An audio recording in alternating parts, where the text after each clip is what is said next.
भगवान शिव के आदेश से सूर्य का काशी में गमन और निवास तथा लोलार्क तीर्थ का महात्म्य। स्कंद जी कहते हैं, अगस्त्य, इंद्रादि देवताओं ने दिवोदास के राज्य शासन को असफल बनाने के लिए अनेक प्रकार के विघ्न उपस्थित किए, किंतु धर्मात्मा राजा दिवोदास ने अपने तपोबल से उन सब विघ्नों पर विजय पाई। तदनंतर मंदराचल से महादेव जी ने 64 योगिनियों को राजा का छिद्र देखने के लिए काशी में भेजा।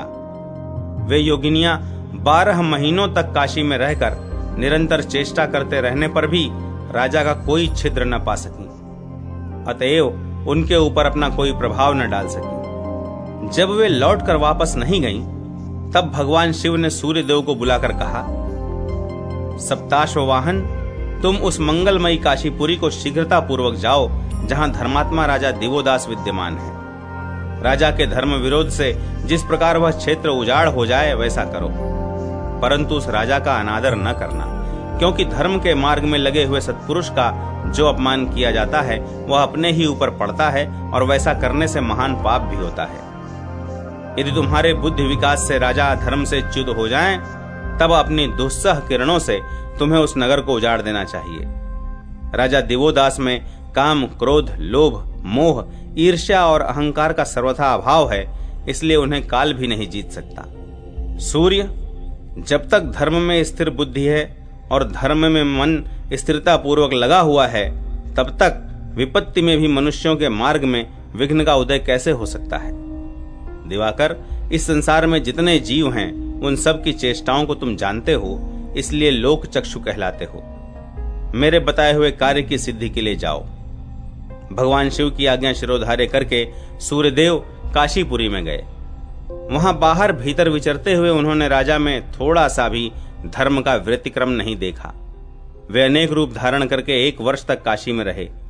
वे कभी अतिथि बनकर राजा के पास जाते और उनसे कुछ दुर्लभ वस्तु मांग बैठते थे, परंतु राजा दिवोदास के राज्य में उन्हें कोई वस्तु दुर्लभ नहीं दिखाई दी। सूर्य कभी याचक बनते, कभी बहुत बड़े दानी होकर जाते, कभी दीनता को प्राप्त होते और कभी ज्योतिषी बन जाते थे। कभी प्रत्यक्षवादी बनकर इस लोक में प्रत्यक्ष दिखाई देने वाली वस्तुओं की ही सत्यता का प्रतिपादन करते थे।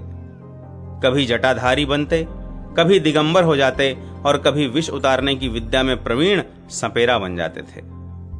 कभी कभी उन्होंने नाना प्रकार के दृष्टांतों और कथानकों द्वारा अनेक प्रकार के व्रत का उपदेश करके वहां की पतिव्रता स्त्रियों को बहकाने की भी चेष्टा की। कभी तो वे ब्राह्मण बनते, कभी ब्रह्मज्ञानी, कहीं वेदाभ्यासी, कहीं क्षत्रिय, कहीं वैश्य और अंत्यज, कहीं ब्रह्मचारी, कहीं गृहस्थ, कहीं वानप्रस्थ, कहीं सन्यासी। इस प्रकार अनेकानेक रूप धारण करके वे लोगों को भ्रम में डालते थे। कहीं कहीं तो वे संपूर्ण विद्याओं में पारंगत एवं सर्वज्ञ बनकर उपस्थित होते थे। इस प्रकार काशी में विचरते हुए सूर्य ने कभी किसी मनुष्य में भी कोई छिद्र नहीं पाया। इस क्षणभंगुर शरीर के रहते हुए जिसने धर्म की रक्षा की है, उसने तीनों लोकों की रक्षा कर ली। उसे अर्थ और काम की भली भांति रक्षा करने से क्या प्रयोजन है। यदि बहुत से मनुष्यों को सुखकारी प्रतीत होने वाला काम भी रक्षा करने के योग्य होता, तो काम वैरी भगवान शिव उसे क्षण भर में भस्म करके अनंग क्यों बना देते। शिव आदि राजाओं तथा दधीचि आदि समस्त ब्राह्मणों ने अपने शरीर का त्याग करके भी धर्म की रक्षा की है। दुर्लभ काशीपुरी को पाकर कौन सचेत पुरुष उसे छोड़ सकता है। इस संसार में प्रत्येक जन्म में पुत्र, मित्र, स्त्री, खेत और धन मिल सकते हैं, केवल काशीपुरी नहीं मिलती। जब तक काशी सेवन से उत्पन्न पुण्यमय तेज का उदय नहीं होता, तभी तक जुगनू के समान अन्यान्य तेज प्रकाशित होते हैं।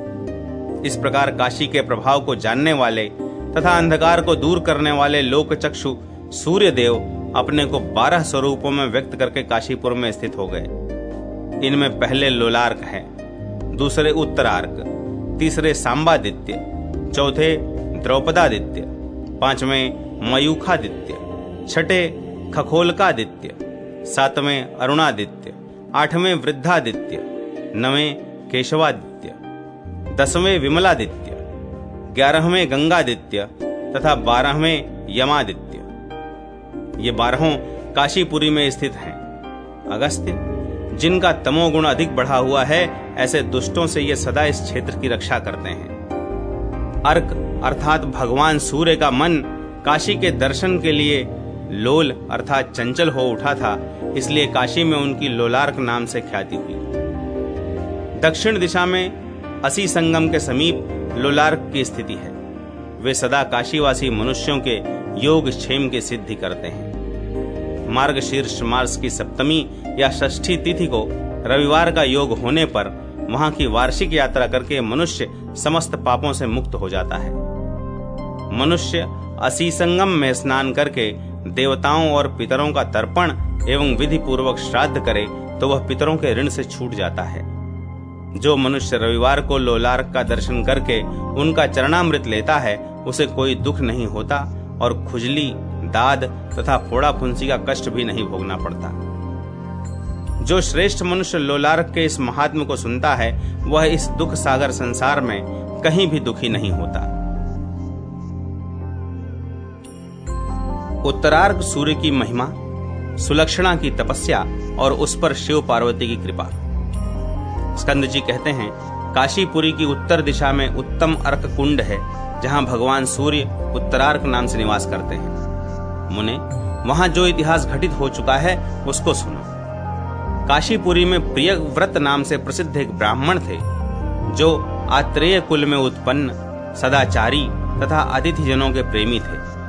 उनकी पत्नी अत्यंत सुंदरी तथा उत्तम व्रत का पालन करने वाली थी। वह घर के कामकाज में बड़ी चतुर तथा पति की सेवा में तत्पर रहने वाली थी। ब्राह्मण ने अपनी पत्नी से एक उत्तम लक्षणों वाली कन्या को जन्म दिया।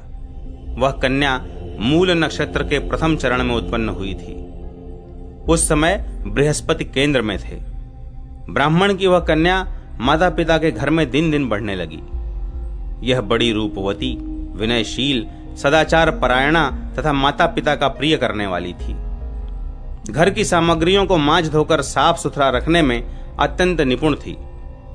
वह अपने पिता के घर में जैसे जैसे बढ़ने लगी, वैसे ही वैसे उसके पिता के मन में यह चिंता भी बढ़ने लगी थी कि मेरी यह परम सुंदरी, उत्तम लक्षणों वाली श्रेष्ठ कन्या किसको देने योग्य है।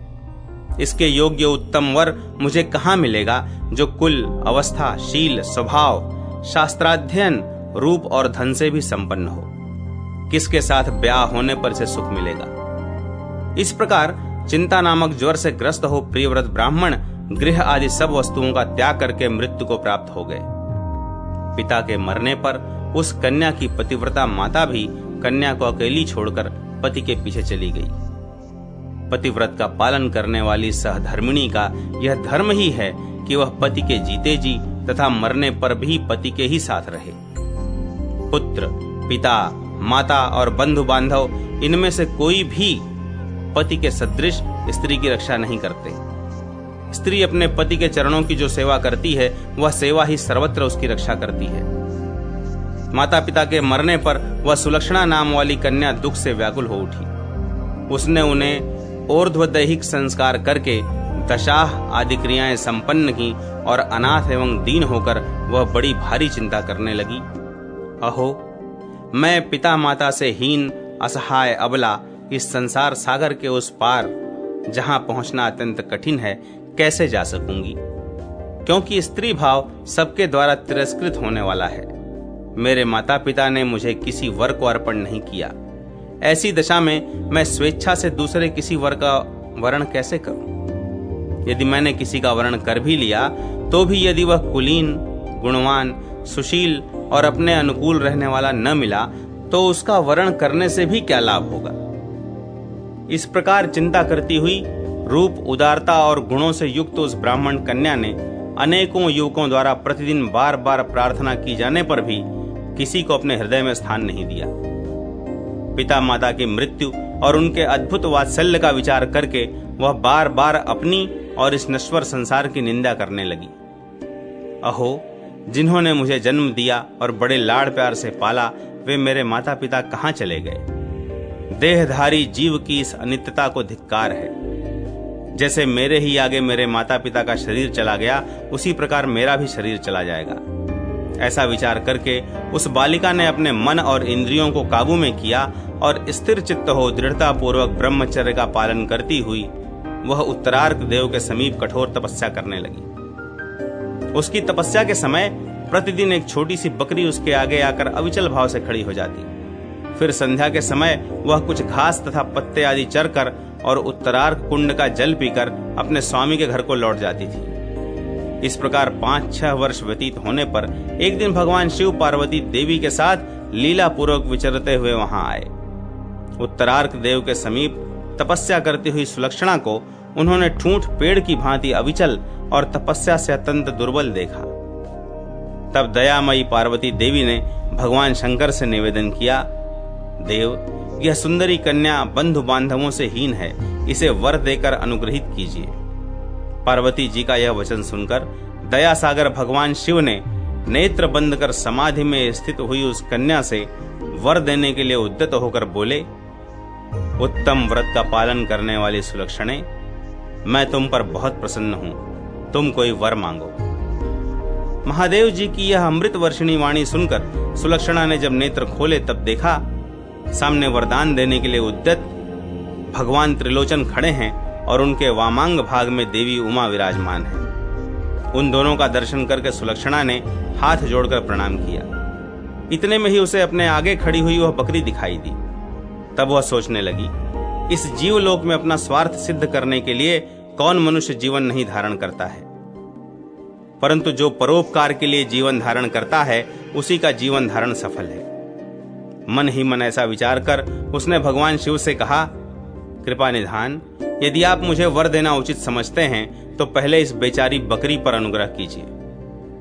सुलक्षणा की यह परोपकार से सुशोभित वाणी सुनकर शरणागतों की पीड़ा दूर करने वाले भगवान शंकर बहुत प्रसन्न हुए और पार्वती देवी से इस प्रकार बोले, गिरिराज नंदिनी, देखो, साधु पुरुषों की ऐसी ही परोपकार युक्त बुद्धि होती है। संपूर्ण लोकों में वे ही धन्य हैं और वे ही संपूर्ण धर्मों के आश्रय हैं जो सर्वथा परोपकार के लिए यत्न करते हैं। सब वस्तुओं का संग्रह भी कहीं दीर्घ काल तक नहीं ठहरता, एकमात्र परोपकार ही चिरस्थायी होता है। यह सुलक्षणा परम धन्य और अनुग्रह करने योग्य है। देवी, तुम ही बताओ, इस सुलक्षणा को और इस बकरी को भी कौन सा वरदान देना चाहिए। पार्वती देवी ने कहा, भगवान, यह शुभ आचरणों वाली सुलक्षणा कल्याण के लिए उद्योग करने वाली है, यह मेरी सखी होकर रहे। यह बाल ब्रह्मचारिणी है, इससे मुझे अत्यंत प्रिय होगी। मेरी इच्छा है कि यह दिव्य शरीर धारण करके सदैव मेरे समीप निवास करे। यह बकरी भी यहीं काशी नरेशी कन्या होवे और काशी में उत्तम भोगों का उपभोग करके अंत में परम मोक्ष को प्राप्त हो। इसने शीत से भयभीत न होकर पौष मास के रविवार को सूर्योदय से पहले इस कुंड में स्नान किया है, इसलिए इस अर्क कुंड का नाम आज से बरकरी कुंड हो जाए। यहाँ सब मनुष्यों के द्वारा इस बकरी की प्रतिमा पूजनीय होगी। काशी तीर्थ के फल की इच्छा रखने वाले मनुष्यों को पौष मास के रविवार के दिन उत्तरार्क देव की वार्षिक यात्रा करनी चाहिए। इस प्रकार पार्वती जी के कहे हुए सब वचन को सिद्ध करके सर्वव्यापी भगवान विश्वनाथ ने अपने मंदिर में प्रवेश किया। द्रौपदादित्य और मयूखादित्य की महात्म्य कथा। स्कंद जी कहते हैं, मुने, द्वारका में भगवान श्री कृष्ण के 1,80,000 पुत्र थे। वे सभी सूर्य के समान तेजस्वी, अत्यंत सुंदर, महाबलवान, शस्त्र विद्या और शास्त्रों के अतिशय ज्ञाता तथा अत्यंत सुलक्षण थे। उन सब में सांब सबसे अधिक गुणवान थे। उन्होंने काशी में आकर सूर्य देव की आराधना की और एक कुंड बनवाया। जो मनुष्य रविवार को सांब कुंड में स्नान करके सांबादित्य की पूजा करता है वह रोगों से पीड़ित नहीं होता है। माघ के शुक्ल पक्ष की सप्तमी को यदि रविवार हो तो वह सूर्य ग्रहण के समान कल्याणकारी महापर्व बताया गया है। उस दिन अरुणोदय काल में सांब कुंड में स्नान करके जो सांबादित्य की पूजा करता है वह बड़े बड़े रोगों से मुक्त हो अक्षय धर्म को प्राप्त होता है। चैत्र मास के रविवार को सांबादित्य की वार्षिक यात्रा होती है। उस दिन सांब कुंड में विधि पूर्वक स्नान करके जो अशोक पुष्पों से सांबादित्य की पूजा करता है वह कभी शोकग्रस्त नहीं होता। भगवान विश्वनाथ से पश्चिम दिशा में महात्मा सांब ने यहाँ शुभ देने वाली सूर्य मूर्ति की भली भांति आराधना की थी। महामते, सांबादित्य का पूजन और नमस्कार करके जो 8 बार उनकी परिक्रमा करता है वह पाप रहित हो काशीवास का फल पाता है। अब मैं द्रौपदादित्य का परिचय दूंगा। द्रौपदादित्य भक्तों को सिद्धि प्रदान करने वाले हैं, अतः उनका भली भांति सेवन करना चाहिए। एक समय की बात है, 5 पांडव अपने शत्रुओं द्वारा उपस्थित की हुई बड़ी भारी विपत्ति में पड़कर वनवासी हो गए। पांचाल देश के राजा द्रुपद की कन्या द्रौपदी उनकी धर्म पत्नी थी।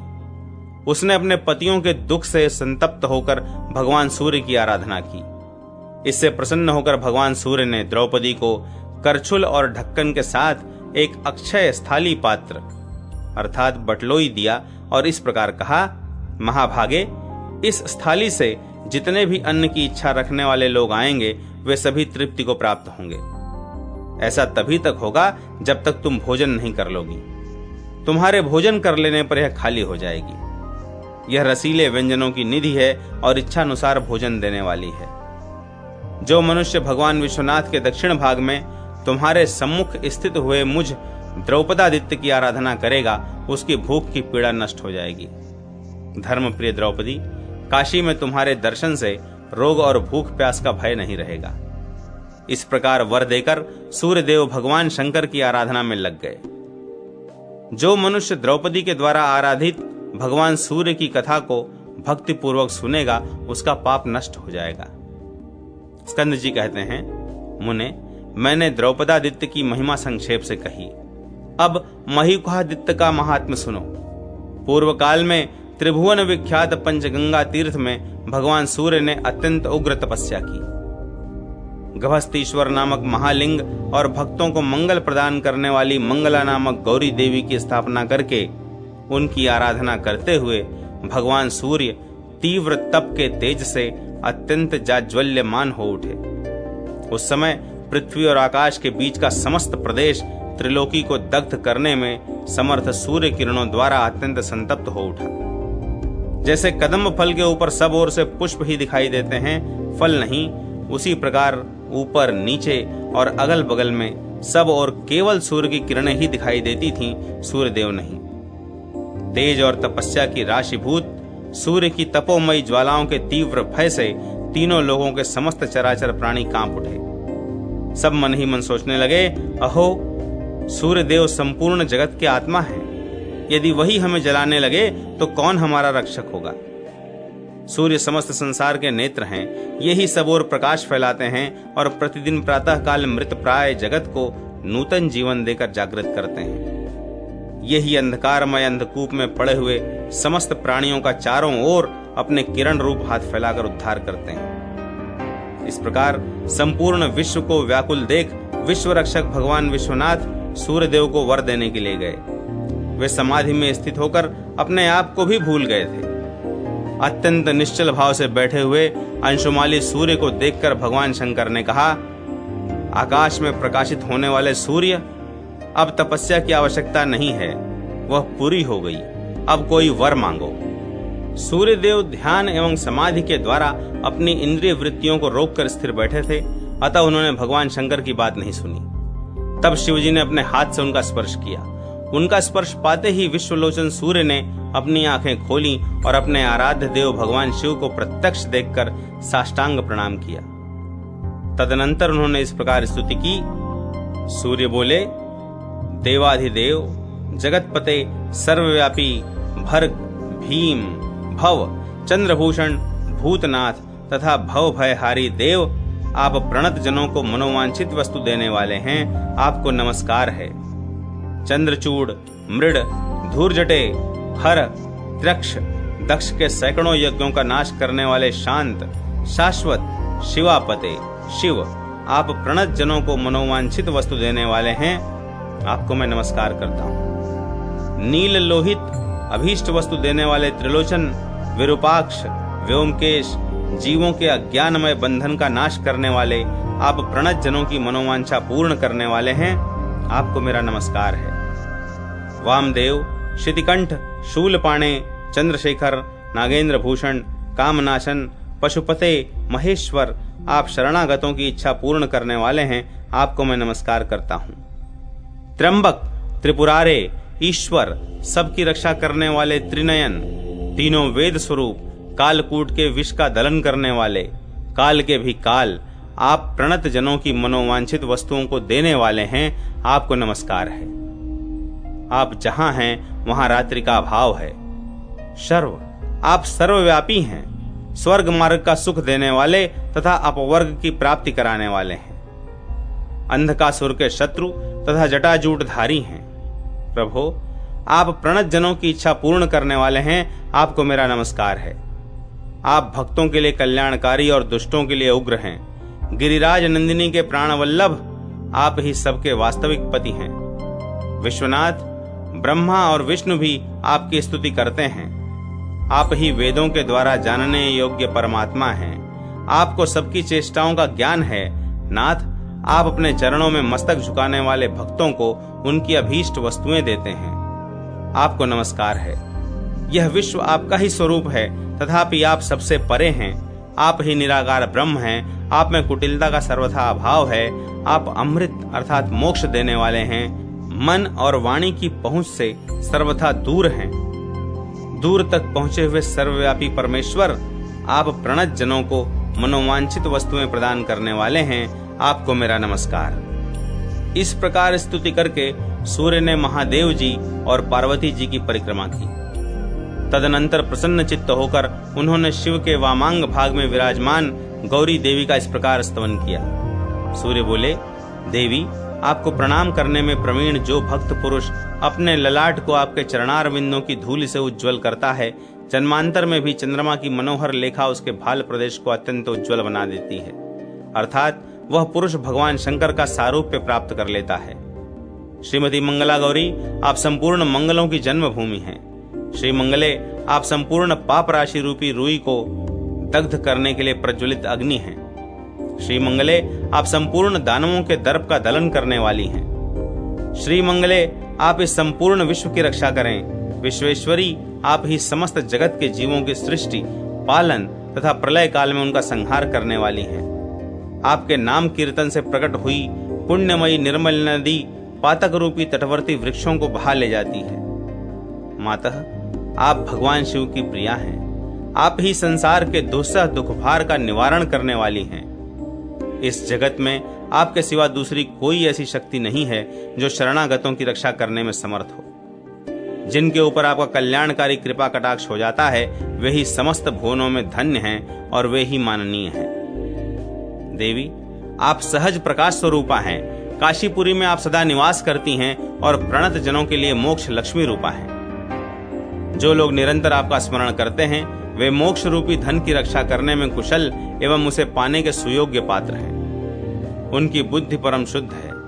आपके उन बड़भागी भक्तों को कामारी भगवान शिव भी सदा स्मरण करते हैं। मातः, जिसके हृदय में आपके अत्यंत निर्मल युगल चरणारविंद सतत विराजमान हैं, यह संपूर्ण विश्व उसके हाथ में ही है। मंगल गौरी, जो प्रतिदिन आपके नाम का जप करता है, उसके घर को अणिमा आदि 8 सिद्धियां कभी नहीं छोड़ती हैं। देवी, आप ही प्रणव स्वरूपा वेद माता गायत्री हैं। आप ही द्विजों के लिए कामधेनु हैं। आप ही तीनों व्याहृतियां भूर्भुवः स्वः हैं और आप ही संपूर्ण कर्मों की सिद्धि के लिए देवताओं और पितरों की तृप्ति में कारणभूत स्वाहा और स्वधा हैं। माता मंगला गौरी, आप ही भगवान चंद्रशेखर के समीप गौरी रूप से विराजमान हैं। आप ही ब्रह्मा जी के निकट सावित्री होकर रहती हैं। आप ही चक्रपाणी भगवान विष्णु के यहाँ मनोहर लक्ष्मी रूप से निवास करती हैं तथा आप ही काशी में मोक्ष लक्ष्मी हैं। निर्मल स्वरूप धारण करने वाली देवी, आप ही इस जगत में मुझ शरणागत की रक्षा करने वाली हैं। इस प्रकार भगवान शिव के आधे शरीर की शोभा स्वरूपा मंगला देवी का इस मंगलाष्टक नामक महास्तोत्र से स्तवन करके सूर्य देव ने महादेव जी तथा मंगला गौरी को बारंबार प्रणाम किया और उन दोनों के सामने चुपचाप पड़े रहे। तब महादेव जी ने कहा, सूर्यदेव, उठो उठो, तुम्हारा कल्याण हो। महामते, मैं तुम पर बहुत प्रसन्न हूँ। मित्र, तुम तो सदा मेरे नेत्र में ही स्थित हो। जिससे मैं समस्त चराचर जगत को देखता हूं। तुम मेरी 8 मूर्तियों में से एक हो। आज से तुम सर्वज्ञ, सर्वव्यापी, संपूर्ण तेजों का समुदाय तथा सबके संपूर्ण कर्मों के ज्ञाता हो। अपने सब भक्तों के समस्त दुखों को दूर करो। तुमने मेरे 64 नामों के द्वारा जो यह अष्टक स्तोत्र सुनाया है, इसके द्वारा मेरी स्तुति करके मनुष्य मेरी भक्ति प्राप्त कर लेगा। यह मंगला गौरी का अष्टक स्तोत्र मंगलाष्टक नाम से विख्यात होगा। इसके द्वारा मंगला गौरी की स्तुति करके मनुष्य मंगल प्राप्त करेगा। ये नाम चतुष्षष्टक तथा मंगलाष्टक नामक दोनों स्तोत्र श्रेष्ठ, पुण्यमय तथा सब पातकों के नाशक हैं। जो काशी से दूर देश में रहता है, वह भी यदि प्रतिदिन तीनों समय इन दोनों स्तोत्रों का जाप करे तो वह श्रेष्ठ एवं शुद्ध चित्त होकर दुर्लभ काशी को प्राप्त करेगा। ये दोनों स्तोत्र काशी में मोक्ष संपत्ति प्रदान करते हैं। अतः मोक्ष की इच्छा रखने वाले मनुष्यों को प्रयत्न पूर्वक अनेक स्तोत्रों का परित्याग करके भी इन दोनों स्तोत्रों का पाठ एवं जप करना चाहिए। तुम्हारे द्वारा स्थापित यह गभस्तीश्वर लिंग भक्ति भाव से सेवित होने पर सब सिद्धियों का दाता होगा। तुमने भक्ति भाव से चंपा और कमल के समान कांति वाली गभस्ती मालाओं से जो इस ईश्वर लिंग का पूजन किया है, उससे इसका नाम गभस्तीश्वर लिंग होगा। पंचगंगा में स्नान करके गभस्तीश्वर का पूजन करने वाला मनुष्य सब पापों से रहित होकर कभी भी माता के गर्भ में जन्म धारण नहीं करेगा। जो स्त्री या पुरुष चैत्र शुक्ला तृतीया को उपवास करके वस्त्र, आभूषण आदि महान उपचारों से इन महादेवी मंगला गौरी की पूजा करेगा और प्रातः काल व्रत पूर्ण करके पारण करेगा, वह कभी दुर्भाग्य एवं दरिद्रता को नहीं प्राप्त होगा। उसके सारे पाप नष्ट हो जाएंगे और वह पुण्य की राशि प्राप्त करेगा। वंध्या भी इस मंगला गौरी व्रत को करके बालक को जन्म देती है। यहाँ तपस्या करते हुए तुम्हारे मयूख समूह अर्थात किरण पुंज ही देखे गए हैं, शरीर नहीं दिखाई दिया है। अतः अदिति नंदन तुम्हारा नाम मयूखादित्य होगा। तुम्हारी पूजा करने से मनुष्यों को कोई रोग व्याधि नहीं होगी। रविवार को तुम्हारे दर्शन से दरिद्रता का नाश होगा। इस प्रकार मयूखादित्य को बहुत से वर देकर भगवान शिव अंतर्ध्यान हो गए और सूर्य देव ने वहीं निवास किया। गरुड़ेश्वर लिंग तथा खगोलकादित्य की प्रादुर्भाव कथा, काशी में गरुड़ और विनता की तपस्या और वरदान प्राप्ति। स्कंद जी कहते हैं, अगस्त्य त्रिलोचन स्थान के उत्तर भाग में खगोल नामक आदित्य की स्थिति बताई गई है। वे सब रोगों का नाश करने वाले हैं। पूर्व काल में कद्रु और विनता ये दोनों बहनें परस्पर खेल रही थीं। ये दक्ष प्रजापति की कन्याएं और मरीचि नंदन कश्यप की धर्मपत्नियां थीं।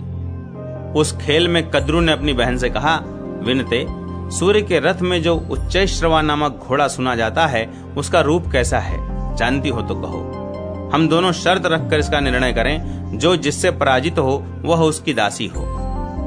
हमारी इस प्रतिज्ञा में ये सब सखियां साक्षी हैं। इस प्रकार आपस में शर्त बंधकर कद्रु ने सूर्य के घोड़े को चितकबरा बताया और विनता ने श्वेता कहा।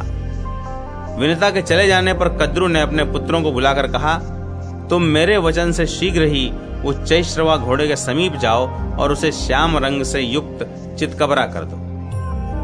कद्रु के बुद्धिमान पुत्रों ने उच्चैश्रवा के पास जाकर उसके शरीर को जगह जगह काले केश के समान चितकबरा कर दिया। कद्रु और विनता दोनों ने सूर्य के रथ में घोड़े को कुछ कुछ काले रंग से युक्त अर्थात चितकबरा देखा। तब विनता ने कहा, बहन, तुम्हारी ही बात सत्य निकली, अतः तुमने मुझे जीत लिया। तब से विनता कद्रु की दासी हो गई। तदनंतर विनता के पुत्र गरुड़ ने नागों को अमृत देकर अपनी माता को दासी भाव से मुक्त किया। दासीपन से छुटकारा मिलने पर विनता ने गरुड़ से कहा, बेटा, मैं दास्य जनित दुष्कृत को दूर करने के लिए काशीपुरी जाऊंगी। वहां साक्षात भगवान विश्वनाथ चंद्रमा का आभूषण धारण किए तारक मंत्र रूपी नौका के द्वारा दुस्तर संसार सागर से सबको पार लगा देते हैं। जिन पर भगवान विश्वनाथ की कृपा होती है और जिनके समस्त कर्म बंधन टूट जाते हैं, उन्हीं मनुष्यों की बुद्धि काशीपुरी में निवास करने की होती है।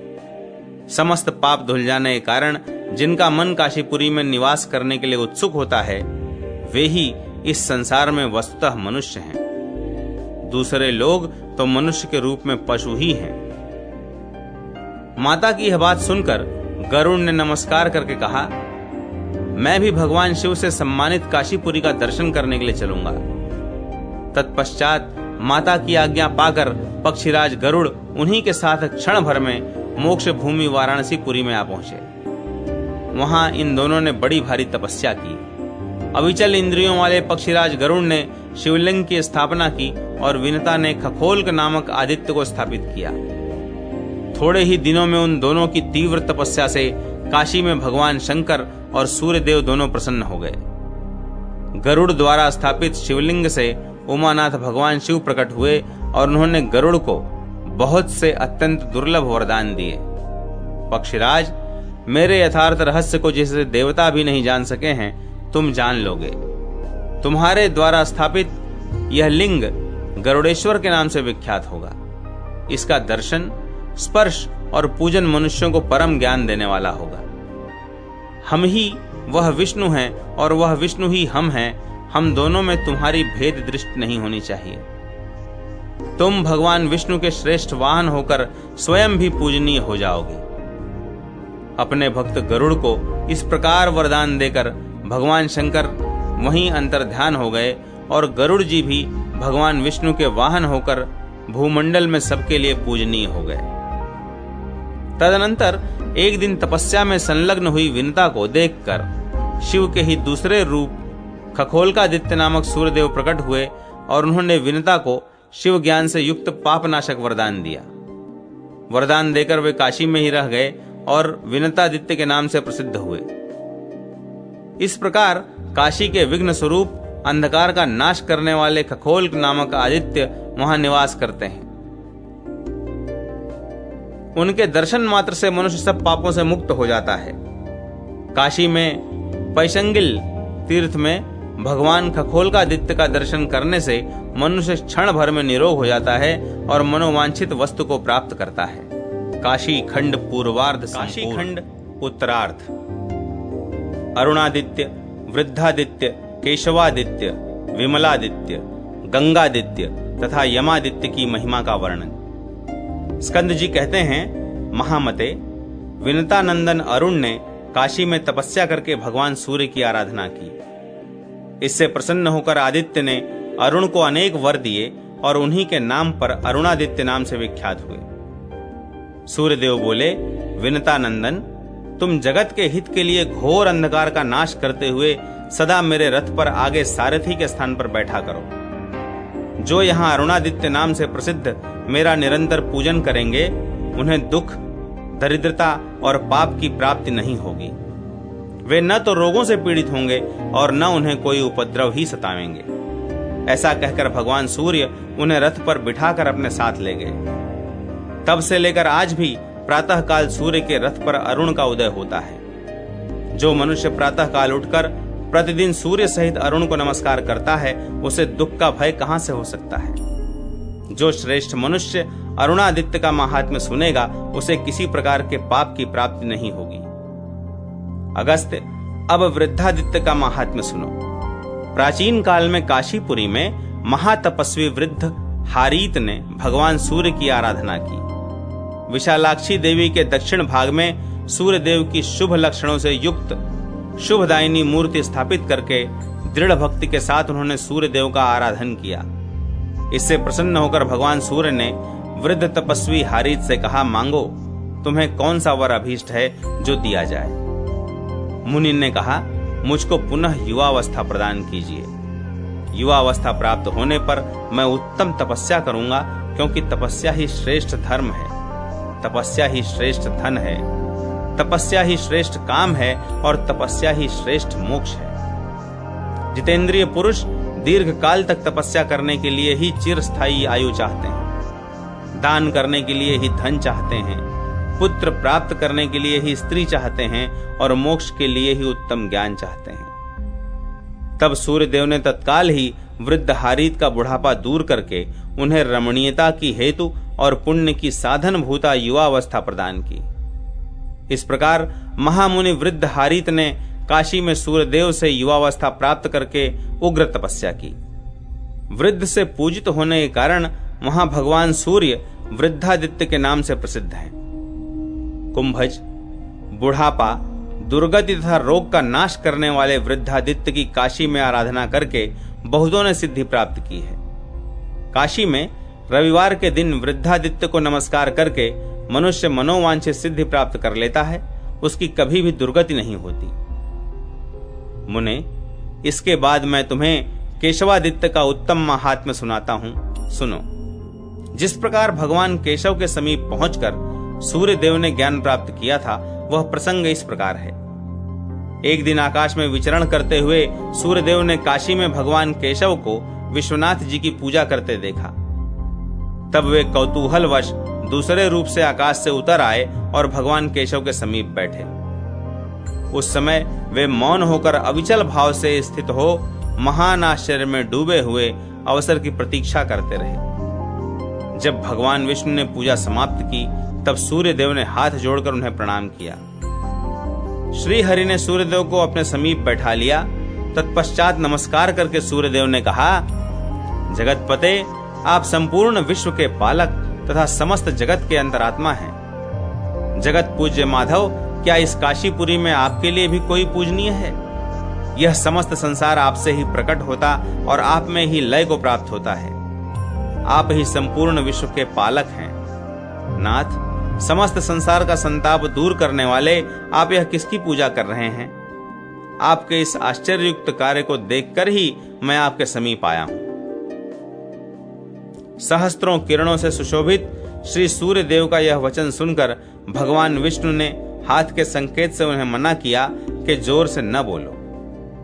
तत्पश्चात श्री सूर्य को समझाते हुए कहा, इस काशीपुरी में समस्त कारणों के कारणभूत एकमात्र देवदेव नीलकंठ उमानाथ महादेव जी ही पूजनीय हैं। जन्म, मृत्यु और जरा का नाश करने वाले एकमात्र मृत्युंजय ही पूज्य देवता हैं। राजा श्वेत भगवान मृत्युंजय की पूजा करके स्वयं भी मृत्युंजय हो गए थे। काल के भी काल महाकाल की आराधना करके भृंगी ने भी काल पर विजय पाई। मृत्युंजय की पूजा करने वाले शिलाद पुत्र नंदी को भी मृत्यु ने छोड़ दिया है। जिन्होंने लीला पूर्वक एक ही बाण के प्रहार से त्रिपुरासुर पर विजय पाई, उन भगवान भूतनाथ की आराधना करके कौन पुरुष पूजनीय नहीं हो सकता? वे भगवान शिव तीनों लोकों पर विजय पाने वाले सबके सार तत्व हैं। उनकी उत्तम आराधना कौन नहीं करेगा?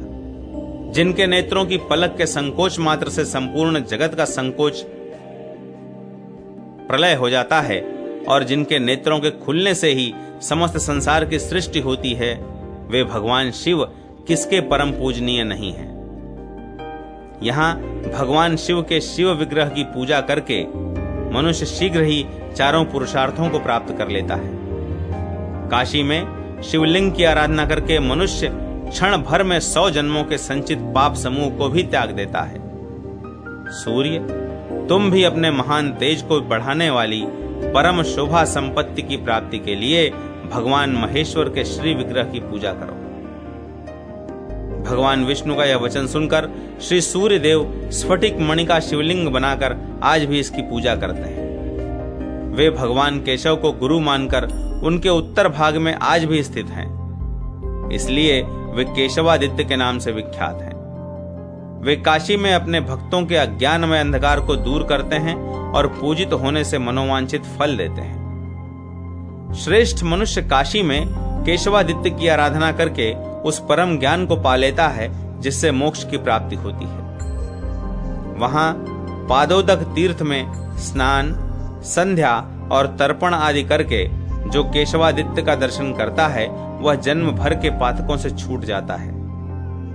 अगस्त्य, यदि माघ मास की रथ सप्तमी को रविवार का योग प्राप्त हो तो आदि केशव के समीप पादोदक तीर्थ में प्रातः काल स्नान करके केशवादित्य की पूजा करने से मनुष्य 7 जन्मों के पातकों से तत्काल मुक्त हो जाता है। सप्तमी की अधिष्ठात्री देवी से यह प्रार्थना करे, मैंने पहले के 7 जन्मों में जन्म भर जो जो पातक किए हैं, उन सब को तथा मेरे रोग और शोक को भी माघ मास की सप्तमी नष्ट कर दे। हे माघ की सप्तमी, इस जन्म के किए हुए, दूसरे जन्मों के किए हुए, मन से, वाणी से और शरीर से किए हुए, जानकर या अनजान में किए हुए इन 7 प्रकार के पापों को, जो 7 रोगों से युक्त हैं, तुम आज के स्नान से हर लो। इस प्रकार 3 मंत्रों का जप अर्थात मंत्रार्थ की भावना करके मनुष्य पादोदक तीर्थ में स्नान करे। तत्पश्चात श्री केशवादित्य का दर्शन करके वह क्षण भर में पाप मुक्त हो जाता है। केशवादित्य के महात्म्य का श्रद्धा पूर्वक श्रवण करने वाला मनुष्य पाप से लिप्त नहीं होता और भगवान शिव की भक्ति पा लेता है। मुने, इसके पश्चात अब विमलादित्य का उत्तम महात्म्य सुनो। काशी के परम सुंदर हरिकेश वन में भगवान विमलादित्य विराजमान है। प्राचीन काल की बात है, उच्च देश में कोई विमल नामक क्षत्रिय था। यद्यपि वह निर्मल मार्ग अर्थात सदाचार में ही स्थित था, तो भी पूर्व जन्म के किसी कर्म के योग से उसको कोढ़ का रोग हो गया। उसने स्त्री, गृह और धन सबका परित्याग करके काशी में आकर सूर्य देव की आराधना की। वह विधि पूर्वक अर्घ्य देता और सूर्य देवता संबंधी स्तोत्रों का जप करता था। इस प्रकार आराधना करने वाले विमल पर प्रसन्न हो भगवान सूर्य उसे वर देने को उद्यत हुए और बोले, विमल, तुम्हारा यह कुष्ठ रोग दूर हो जाए, इसके सिवा तुम कोई और भी वर मांगो। तब विमल ने प्रणाम करके कहा, भगवान, आप संपूर्ण जगत के नेत्र हैं। जो लोग आप में भक्ति रखते हों, उनके कुल में कभी कोई कोढ़ी न हो। इतना ही नहीं, उन्हें अन्य प्रकार के रोग भी न हों और उनके घर में कभी दरिद्रता न रहे। आपके भक्तजनों के मन में कभी किसी प्रकार का संताप न हो। भगवान सूर्य ने कहा, महाप्राश, ऐसा ही होगा। इसके सिवा दूसरा भी उत्तम वर तुम्हें दिया जाता है। सुनो, तुमने काशी में मेरी जिस मूर्ति का पूजन किया है, उसका सानिध्य मैं कभी नहीं छोड़ूंगा।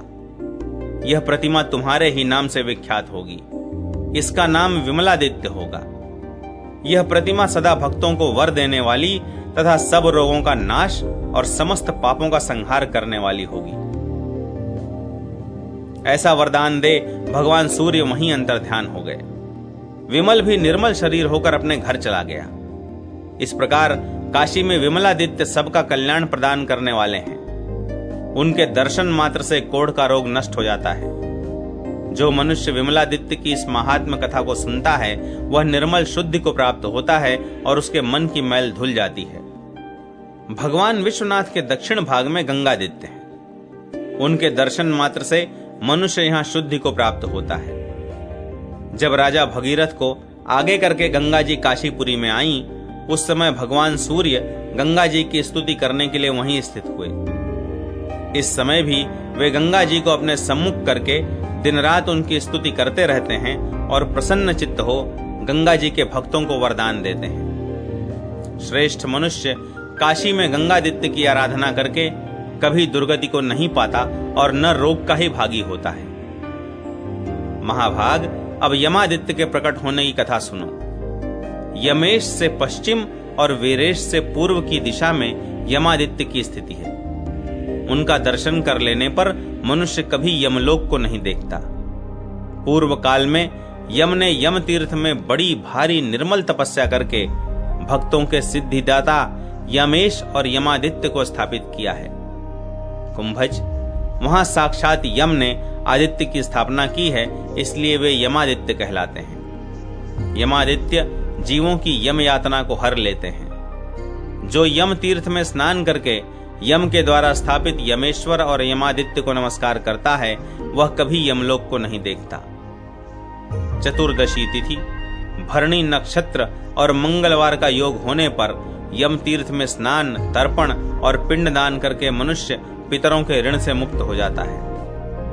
नरक निवासी पितर सदा यह अभिलाषा करते हैं कि मंगल, भरणी और चतुर्दशी का उत्तम योग आने पर क्या कोई हमारे कुल का परम बुद्धिमान मनुष्य ऐसा होगा जो काशीपुरी के भीतर यम तीर्थ में स्नान करके हमारी मुक्ति के लिए तिल सहित तर्पण करेगा। यम तीर्थ में पितरों का श्राद्ध, यमेश्वर का दर्शन पूजन तथा यमादित्य को नमस्कार करके मनुष्य पितरों के ऋण से मुक्त हो जाता है। मुने, इस प्रकार तुम्हें काशी के 12 आदित्यों का परिचय दिया गया जो पापों का नाश करने वाले हैं। इन सब की उत्पत्ति या प्राकट्य की कथा सुनकर मनुष्य कभी नरक में नहीं पड़ता। ब्रह्मा जी का दिवोदास की सहायता से काशी में यज्ञ करना और दशाश्वमेघ तीर्थ की महिमा। स्कंद जी कहते हैं, मुने, जब अंशुमाली सूर्य त्रिभुवन मोहिनी काशीपुरी को चले गए, तब मंदराचल पर्वत पर विराजमान भगवान शिव पुनः इस प्रकार विचार करने लगे, अहो, अभी तक वहां से लौट कर न तो योगिनियां आई और न अब तक सूर्यदेव ही आए। काशी का समाचार भी मेरे लिए अत्यंत दुर्लभ हो गया। यह बड़े आश्चर्य की बात है। अब काशी की वार्ता जानने के लिए किसको यहां से भेजूं? वहां की बातों को ठीक ठीक जानने में ब्रह्मा जी ही समर्थ हैं। यह विचार कर ब्रह्मा जी को बुलाकर महादेव जी ने कहा, कमलोद्भव, मैंने काशी का समाचार जानने के लिए पहले तो योगिनियों को भेजा था, फिर सूर्य देव को भी प्रस्थापित किया था, किंतु अभी तक वे वहां से लौट नहीं रहे हैं। अतः अब आप जाइए, आपका मार्ग कल्याणमय एवं उसका भविष्य मंगलमय हो। भगवान शिव की यह आज्ञा शिरोधार्य करके ब्रह्मा जी काशीपुरी को गए। काशी का दर्शन करके ब्रह्मा जी का मन हर्षोल्लास से भर गया। वे वृद्ध ब्राह्मण का रूप धारण करके राजा दिवोदास से मिले और हाथ में जल और अक्षत लेकर राजा के लिए स्वस्ति वाचन किया। राजा ने उनके चरणों में प्रणाम किया। राजा दिवोदास ने अभ्युत्थान और आसन आदि के द्वारा मुनि का यथावत सत्कार किया और उनके शुभागमन का कारण पूछा। तब ब्राह्मण ने कहा, राजन, मैं बहुत समय पहले का पुराना हूं, दीर्घ काल से यहां रहता हूं। तुम मुझे नहीं जानते, परंतु मैं तुम्हें अच्छी तरह जानता हूं। तुम्हारा पहला नाम रिपुंजय है। मैंने सैकड़ों ऐसे राजा देखे हैं जो 6 शत्रुओं को जीत चुके थे। सुशील, सत्व संपन्न, वेद शास्त्रों के पारंगत विद्वान, राजनीति कुशल, दया और उदारता में निपुण, सत्यव्रत परायण, पृथ्वी के समान क्षमाशील तथा समुद्र से भी अधिक गंभीर थे। परंतु राजर्षे, तुम्हारे भीतर जो परम पवित्र 2-3 सद्गुण हैं, वे उन राजाओं में प्रायः मुझे देखने को नहीं मिले हैं। तुम प्रजाजनों को अपने कुटुंब के लोगों की भांति मानते हो। ब्राह्मण तुम्हारे देवता हैं और तुम बड़े बड़े तपस्वी लोगों के तप में सहायक होते हो। ये बातें जैसी तुम्हारे भीतर हैं, वैसी औरों में नहीं देखी जाती। अतः अन्य राजा तुम्हारे समान नहीं है। दिवोदास, तुम अपने सद्गुणों के कारण धन्य हो, मान्य हो तथा सत्पुरुषों के द्वारा भी आदरणीय हो। तुम्हारे डर से देवता भी कुमार्ग में जाने का साहस नहीं करते। हम धन आदि की कामनाओं से रहित ब्राह्मण हैं। हमें किसी की स्तुति प्रशंसा से क्या प्रयोजन है? किंतु क्या करें, तुम्हारे सद्गुण ही हम जैसे लोगों को भी स्तुति में लगा देते हैं। राजन, मैं इस समय यहां यज्ञ करना चाहता हूं और इस कार्य में तुम्हें सहायक बनाना चाहता हूं। तुम्हारी यह राजधानी कर्म भूमि में सबसे अधिक उत्तम है। न्याय और सन्मार्ग पर चलने वाले पुरुषों द्वारा जो धन संचय किया गया हो, उसका काशी में सद्धर्म के कार्य में उपयोग करना चाहिए, अन्यथा वह धन क्लेश का ही कारण होता है। भूपाल, सबको ज्ञान प्रदान करने वाले त्रिनेत्रधारी शिव को छोड़कर दूसरा कोई भी काशी की उत्तम महिमा को यथार्थ रूप से नहीं जानता। मैं समझता हूं तुम परम धन्य हो जो कि सैकड़ों जन्मों के पुण्य से काशीपुरी का पालन कर रहे हो। काशी तीनों लोकों का सार है। काशी तीनों वेदों का सार है। काशी त्रिवर्ग, धर्म, अर्थ और काम से परे सब पुरुषार्थों का सारभूत मोक्ष है। ऐसा महर्षियों ने निर्णय किया है। भगवान विश्वनाथ के अनुग्रह से ही तुम्हारे द्वारा इस पुरी का पालन हो रहा है। इतना कहकर जब ब्राह्मण देवता चुप हो गए, तब राजा ने इस प्रकार उत्तर दिया, विप्रवर, मैंने आपकी कही हुई सब बातें हृदय में धारण कर ली हैं। आप यज्ञ करने के इच्छुक हैं, अतः आपकी सहायता के कार्य में मैं आपका दास हूं। आप मेरे कोषागार से समस्त यज्ञ सामग्रियों को ले जाएं और एकाग्रचित्त होकर यज्ञ करें। ब्राह्मण, मैं जो राज्य करता हूं उसमें थोड़ा सा भी मेरा स्वार्थ नहीं है।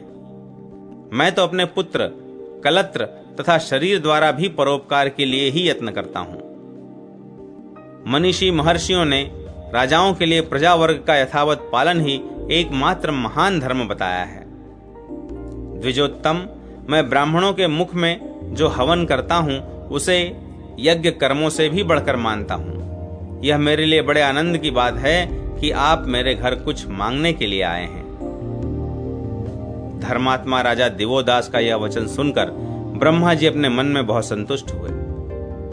उन्होंने यज्ञ सामग्रियों का संग्रह किया और राजर्षि दिवोदास की सहायता पाकर काशी में 10 अश्वमेघ नामक महायज्ञों द्वारा भगवान का यजन किया। तभी से वहां वाराणसीपुरी में मंगलदायक दशाश्वमेघ नामक तीर्थ प्रकट हुआ, जो संपूर्ण जगत में विख्यात है।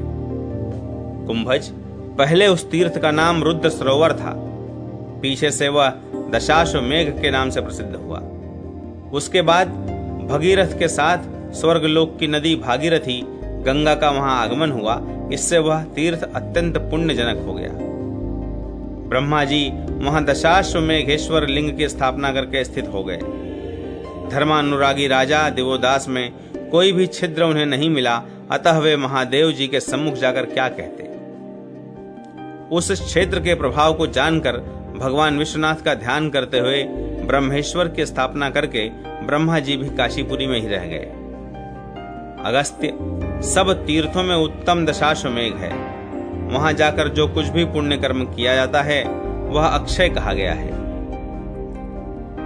स्नान, दान, जप, होम, स्वाध्याय, देव पूजा, संध्योपासन, तर्पण, श्राद्ध तथा पितरों की पूजा आदि सभी सत्कर्म वहां सफल एवं अक्षय होते हैं। जो श्रेष्ठ मनुष्य दशाश्वमेघ तीर्थ में एक बार स्नान करके दशाश्वमेघेश्वर का दर्शन करता है वह सब पापों से मुक्त हो जाता है।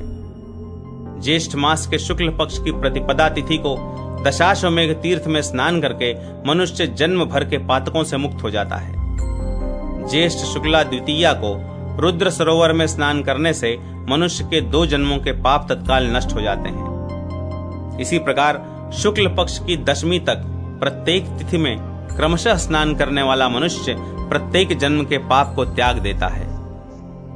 10 जन्मों का पाप हर लेने वाली गंगा दशहरा तिथि को दशाश्वमेघ तीर्थ में स्नान करने वाला पुरुष यम यातना को कभी भी नहीं देखता। जो मनुष्य भक्ति पूर्वक गंगा दशहरा के दिन दशाश्वमेघ तीर्थ में स्नान करके दशाश्वमेघेश्वर नामक उत्तम लिंग का पूजन करता है उसको गर्भ दशा छू भी नहीं सकती। ज्येष्ठ मास के शुक्ल पक्ष में वहां की वार्षिक यात्रा करके 15 दिनों तक रुद्र सरोवर में स्नान करने वाला पुरुष कभी विघ्नों से तिरस्कृत नहीं होता। महाराज देवोदास ने यज्ञ पूर्ण करने वाले वृद्ध ब्राह्मण रूपधारी ब्रह्मा जी के लिए वहां एक ब्रह्मशाला बनवा दी। उसी में वेद मंत्रों के उच्चारण की ध्वनि से आकाश को गुंजाते हुए ब्रह्मा जी ने निवास किया।